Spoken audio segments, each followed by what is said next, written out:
ആകാശവാണി. നമസ്കാരം. വാർത്തകൾ വായിക്കുന്നത് വിജേഷ്.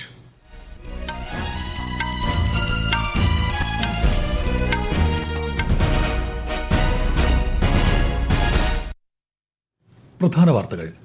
പ്രധാനമന്ത്രി നരേന്ദ്രമോദി ഇന്ന് ഉത്തർപ്രദേശും രാജസ്ഥാനും സന്ദർശിക്കും. ന്യൂഡൽഹിയിൽ വേൾഡ് ഫുഡ് ഇന്ത്യ പ്രധാനമന്ത്രി ഉദ്ഘാടനം ചെയ്യും. ഇന്ത്യയുടെ കപ്പൽ നിർമ്മാണ സമുദ്ര ആവാസ വ്യവസ്ഥ ശക്തിപ്പെടുത്തുന്നതിന് 69,725 കോടി രൂപയുടെ സമഗ്ര പദ്ധതിക്ക് കേന്ദ്ര മന്ത്രിസഭയുടെ അംഗീകാരം. റെയിൽവേ ജീവനക്കാർക്ക് 78 ദിവസത്തെ പ്രൊഡക്ടിവിറ്റി ലിങ്ക്ഡ് ബോണസ് നൽകാനും തീരുമാനം. സംസ്ഥാന പദവി ആവശ്യപ്പെട്ട് ലഡാക്കിൽ പ്രതിഷേധം. ആവശ്യങ്ങളിൽ ചർച്ച തുടരുമെന്ന് ആഭ്യന്തര മന്ത്രാലയം.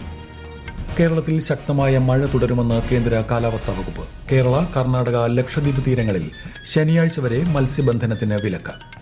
ഏഷ്യാകപ്പ് ട്വന്റി ക്രിക്കറ്റ് സൂപ്പർ 4 മത്സരത്തിൽ ബംഗ്ലാദേശിനെ 41 റൺസിന് തകർത്ത് ഇന്ത്യ ഫൈനലിൽ. വാർത്തകൾ വിശദമായി. രാഷ്ട്രപതി ദ്രൌപദി മുർമു ഇന്ന് സഫ്ദർജംഗ് റെയിൽവേ സ്റ്റേഷനിൽ നിന്ന് പ്രത്യേക ട്രെയിനിൽ ഉത്തർപ്രദേശിലെ വൃന്ദാവൻ സന്ദർശിക്കും. ശ്രീ ബംഗെ ബിഹാരി ക്ഷേത്രം, നിധിവൻ, കുബ്ജ കൃഷ്ണ മന്ദിർ എന്നിവിടങ്ങളിൽ രാഷ്ട്രപതി ദർശനം നടത്തും. വൃന്ദാവനിലെ സുദാമ കുടി സന്ദർശിക്കുന്ന രാഷ്ട്രപതി മധുരയിലെ ശ്രീകൃഷ്ണ ജന്മസ്ഥാനിലും ദർശനം നടത്തും. പ്രധാനമന്ത്രി നരേന്ദ്രമോദി ഇന്ന് ഉത്തർപ്രദേശും രാജസ്ഥാനും സന്ദർശിക്കും. ഗ്രേറ്റർ നോയിഡയിൽ നടക്കുന്ന ഉത്തർപ്രദേശ് അന്താരാഷ്ട്ര വ്യാപാര പ്രദർശനം അദ്ദേഹം ഉദ്ഘാടനം ചെയ്യും. തുടർന്ന് രാജസ്ഥാൻ സന്ദർശിക്കുന്ന പ്രധാനമന്ത്രി 1,22,100 കോടി രൂപയുടെ വികസന പദ്ധതികൾക്ക് തുടക്കം കുറിക്കും. ബൻസ്വാരയിൽ നടക്കുന്ന പൊതുപരിപാടിയെ ശ്രീ മോദി അഭിസംബോധന ചെയ്യും. പ്രധാനമന്ത്രി കുസും ഗുണഭോക്താക്കളുമായും അദ്ദേഹം സംവദിക്കും. പ്രധാനമന്ത്രി നരേന്ദ്രമോദി ഇന്ന് വൈകുന്നേരം ന്യൂഡൽഹിയിലെ ഭാരത് മണ്ഡപത്തിൽ വേൾഡ് ഫുഡ് ഇന്ത്യ 2025 ഉദ്ഘാടനം ചെയ്യും. 4 ദിവസത്തെ പരിപാടിയിൽ ഭക്ഷ്യ സംസ്കരണ മേഖലയിലെ ഇന്ത്യയുടെ മുന്നേറ്റം, ഭക്ഷ്യ സുസ്ഥിരത, ഭക്ഷ്യ ഉൽപാദനം എന്നിവ വ്യക്തമാക്കുന്ന പ്രദർശനം സംഘടിപ്പിക്കും. 21-ലധികം രാജ്യങ്ങൾ പരിപാടിയിൽ പങ്കെടുക്കും. ഭക്ഷ്യ സംസ്കരണ മേഖലയിലെ സൂക്ഷ്മ പദ്ധതികൾക്കായി ഏകദേശം 26,000 ഗുണഭോക്താക്കൾക്ക് 770 കോടിയിലധികം രൂപയുടെ ക്രെഡിറ്റ് ലിങ്ക്ഡ് പിന്തുണ പരിപാടിയിലൂടെ നൽകും. രാജ്യത്ത് 22 മുതൽ പ്രാബല്യത്തിൽ വന്ന GST പരിഷ്കാരത്തിന്റെ ഭാഗമായി മലിനജല സംസ്കരണ പ്ലാന്റുകളുമായി ബന്ധപ്പെട്ട GST 12% നിന്ന് 5% കുറച്ചു. ഇത് വ്യവസായ സ്ഥാപനങ്ങളിൽ കേന്ദ്രീകൃത മാലിന്യ സംസ്കരണ രീതി ഉപയോഗിക്കാൻ പ്രേരിപ്പിക്കും. ബയോഡീഗ്രേഡബിൾ ബാഗുകളുടെ GST 18% നിന്ന് 5% ഒറ്റത്തവണ ഉപയോഗിക്കാവുന്ന പ്ലാസ്റ്റിക്കിന്റെ ഉപയോഗം കുറയും. ധനമന്ത്രി നിർമ്മല സീതാരാമൻ ഇന്നലെ ന്യൂഡൽഹിയിൽ goods and services appellate tribunal ഉദ്ഘാടനം ചെയ്തു. നികുതിദായകർക്ക് നീതിയുടെ പ്രതീകമായും വ്യവസായികൾക്ക് വിശ്വാസത്തിന്റെ സ്തംഭമായും ഇന്ത്യയുടെ സാമ്പത്തിക വളർച്ചയ്ക്ക് ഉത്തേജകമായും ഈ ഫോറം മാറുമെന്ന് ധനമന്ത്രി പറഞ്ഞു. ഇന്ത്യയുടെ കപ്പൽ നിർമ്മാണ സമുദ്ര ആവാസ വ്യവസ്ഥ ശക്തിപ്പെടുത്തുന്നതിന് 69,725 കോടി രൂപയുടെ സമഗ്ര പദ്ധതിക്ക് കേന്ദ്ര മന്ത്രിസഭയുടെ അംഗീകാരം.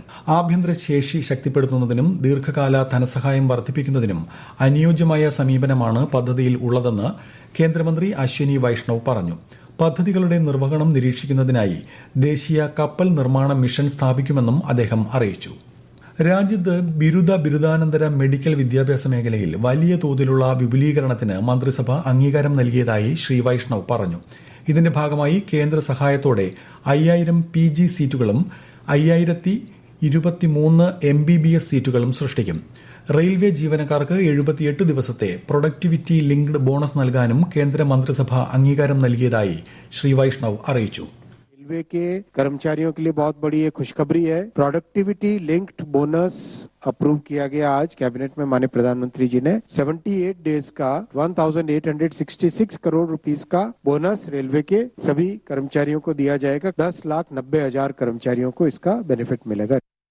കേന്ദ്രഭരണ പ്രദേശമായ ലഡാക്കിന് സംസ്ഥാന പദവി നൽകുക, പ്രദേശത്തെ 6ാം ഷെഡ്യൂളിൽ ഉൾപ്പെടുത്തുക തുടങ്ങിയ ആവശ്യങ്ങൾ ഉന്നയിച്ച് നടന്ന പ്രതിഷേധം അക്രമാസക്തമായതിനെ തുടർന്ന് ലേയിൽ നിയന്ത്രണങ്ങൾ ഏർപ്പെടുത്തി. നിരാഹാര സമരം ചെയ്യുന്ന പരിസ്ഥിതി പ്രവർത്തകൻ സോനം വാങ്ചുക്കിന്റെ ആവശ്യപ്രകാരം Leh apex body Kargil democratic alliance സംഘടനകളുമായി അനൌപചാരിക ചർച്ചകൾ നടത്തിയതായി ആഭ്യന്തര മന്ത്രാലയം അറിയിച്ചു. അടുത്ത മാസം 6-ന് ഇത് സംബന്ധിച്ച യോഗം ചേരുമെന്നും ലഡാക്കിൽ നിന്നുള്ള നേതാക്കളുമായി ഇന്നും നാളെയും കൂടിക്കാഴ്ച നടത്തുമെന്നും മന്ത്രാലയം വ്യക്തമാക്കി. വിഷയത്തിൽ പ്രകോപനപരമായ ദൃശ്യങ്ങൾ സമൂഹ മാധ്യമങ്ങളിലൂടെ പ്രചരിപ്പിക്കരുതെന്നും മന്ത്രാലയം അഭ്യർത്ഥിച്ചു.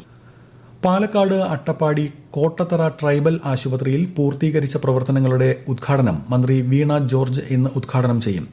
13.67 കോടി രൂപയുടെ പ്രവർത്തനങ്ങളാണ് പൂർത്തീകരിച്ചത്. പാലക്കാട് എലപ്പുള്ളി താലൂക്ക് ആശുപത്രി കെട്ടിടത്തിന്റെ പ്രവർത്തന ഉദ്ഘാടനവും മന്ത്രി നിർവഹിക്കും. ഈ വാർത്തകൾ ആകാശവാണിയിൽ നിന്ന്. ആകാശവാണി വാർത്തകളും വാർത്താ അധിഷ്ഠിത പരിപാടികളും All India radio news Thiruvananthapuram YouTube ചാനലിലും @all India radio news Thiruvananthapuram Facebook പേജിലും AIR ന്യൂസ് _തിരുവനന്തപുരം ഇൻസ്റ്റഗ്രാം അക്കൌണ്ടിലും @AIR ന്യൂസ് _TVM X ഹാൻഡിലും ലഭ്യമാണ്. പ്രധാനമന്ത്രി നരേന്ദ്രമോദി ആകാശവാണിയിലൂടെ ജനങ്ങളുമായി ആശയങ്ങൾ പങ്കുവയ്ക്കുന്ന പ്രതിമാസ റേഡിയോ പ്രഭാഷണ പരിപാടി മൻ കി ബാത്തിന്റെ 126ാം പതിപ്പ് ഈ മാസം 28 രാവിലെ 11 മണിക്ക് ദൂരദർശന്റെയും ആകാശവാണിയുടെയും മുഴുവൻ ശൃംഖലകളിലും പരിപാടി ലഭ്യമാകും. 1800117800 എന്ന ടോൾ ഫ്രീ നമ്പറിലൂടെയും Narendra Modi app, my GOV open forum എന്നിവയിലൂടെയും മൻ കി ബാത്തിലേക്ക് ആശയങ്ങൾ അറിയിക്കാനുള്ള സമയപരിധി നാളെ അവസാനിക്കും. ചീഫ് ഓഫ് ഡിഫൻസ് സ്റ്റാഫ് ആയി ജനറൽ അനിൽ ചൌഹാന്റെ സേവനം നീട്ടുന്നതിന് കേന്ദ്ര മന്ത്രിസഭയുടെ നിയമനകാര്യ സമിതി അംഗീകാരം നൽകി. 2026 മെയ് 30 വരെയോ ഇനിയൊരു ഉത്തരവ് ഉണ്ടാകുന്നതുവരെയോ ആണ് നിയമനം. 2022 സെപ്റ്റംബർ 28-നാണ് ജനറൽ ചൌഹാനെ പ്രതിരോധ സേനാ മേധാവിയായി നിയമിച്ചത്.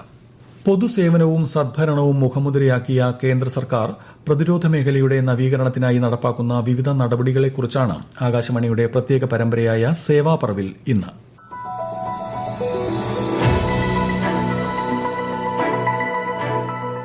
പ്രതിരോധ മേഖലയിൽ നൂതനാശയങ്ങളെ പ്രോത്സാഹിപ്പിക്കുന്ന ആവാസ വ്യവസ്ഥ സൃഷ്ടിക്കുക എന്ന ലക്ഷ്യത്തോടെ 2018 ഏപ്രിലാണ് Innovation for Defence Excellence IDX സംരംഭം ആരംഭിച്ചത്. ഗവേഷണ വികസന സ്ഥാപനങ്ങൾ, വ്യവസായങ്ങൾ, സ്റ്റാർട്ടപ്പുകൾ എന്നിവയെ ഉൾപ്പെടുത്തി പ്രതിരോധ മേഖലയിലെ സാങ്കേതിക വികസനത്തിനാണ് ലക്ഷ്യമിടുന്നത്. മഹാബലിപുരത്ത് ഇന്നൊവേഷൻ ഫോർ ഡിഫൻസ് എക്സലൻസ് ഉദ്ഘാടനം ചെയ്ത പ്രധാനമന്ത്രി നരേന്ദ്രമോദി സാങ്കേതിക വിദ്യ, നവീകരണം, ഗവേഷണം, വികസനം എന്നിവയുടെ പ്രാധാന്യം എടുത്തു പറഞ്ഞു. Government support for technology, innovation, research and development is essential for defense sector. Our technology perspective and capability roadmap has been released to help the industry in planning and initiating technology development partnership and production arrangements. 619 സ്റ്റാർട്ടപ്പുകളെയും MSMEകളെയും ഉൾപ്പെടുത്തി 430 IDX കരാറുകളിൽ ഇതുവരെ ഒപ്പുവച്ചു. ഇതിലൂടെ പ്രതിരോധ മേഖലയിൽ ഇന്ത്യക്ക് അതിവേഗം സ്വയം പര്യാപ്തത കൈവരിക്കാനാകുമെന്നാണ് പ്രതീക്ഷിക്കുന്നത്.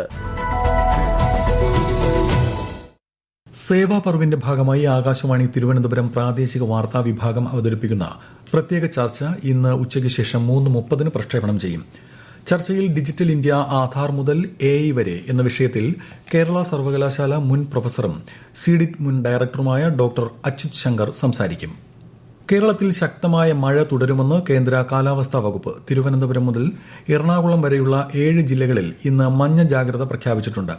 കേരള, കർണാടക, ലക്ഷദ്വീപ് തീരങ്ങളിൽ ശനിയാഴ്ച വരെ മത്സ്യബന്ധനത്തിന് പോകരുതെന്ന് മുന്നറിയിപ്പുണ്ട്.